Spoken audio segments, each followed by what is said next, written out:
Oui, Pascal, je vais juste clore avec le chapitre dégoupillage. Est-ce que vous pensez encore que Evian dérange?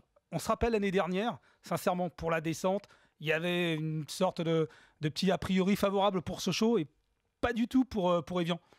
Ça existe encore, Oui, mais faut, faut se mettre à la place, avec le recul, il faut se mettre à la place des passionnés de football. Donc le FC Sochaux est un grand club, j'y étais formé. Il avait pour lui cette longévité, 66 années en Ligue 1.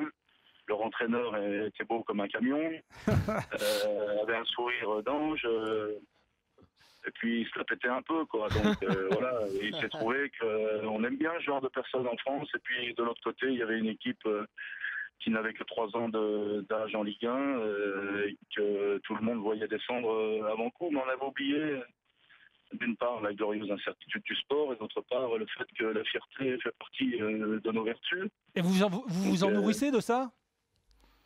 Je mens, pardon. Cette hostilité, entre guillemets, hein, cette hostilité, est-ce que vous vous en nourrissez à Evian? Parce que ça fait partie du caractère, justement, vous Non, parlez de fierté.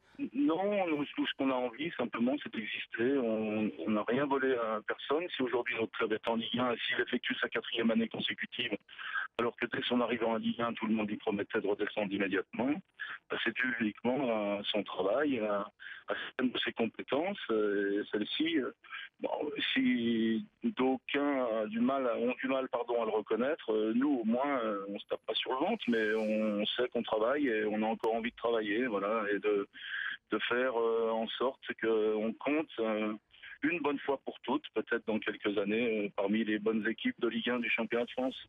Tu sais, Flo, en plus,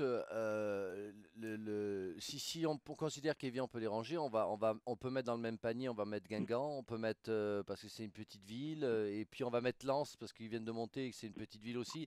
Je crois qu'il faut donner du crédit à ces. Ils sont montés pas par hasard, c'est pas une franchise, c'est pas la MLS, ils ont gagné leur galon. Il faut commencer à respecter tous ces clubs. Moi, par contre, j'ai une question à Pascal par rapport au stade. Est-ce Oui. qu'un jour on aura la possibilité de voir Evian jouer? Parce que moi, je suis contre j'aime pas ces pistes d'athlétisme autour des stades, parce que je trouve que pour Oui. l'ambiance, ça la tue un peu. Après, il y a une conjoncture économique qui permet pas de faire ce qu'on veut, mais est-ce qu'on peut espérer un jour que Evian ait un vrai stade de football ou pas? Là, c'est le parc des sports Annecy, on le rappelle. Hein. Ouais. Ouais. On l'espère tous.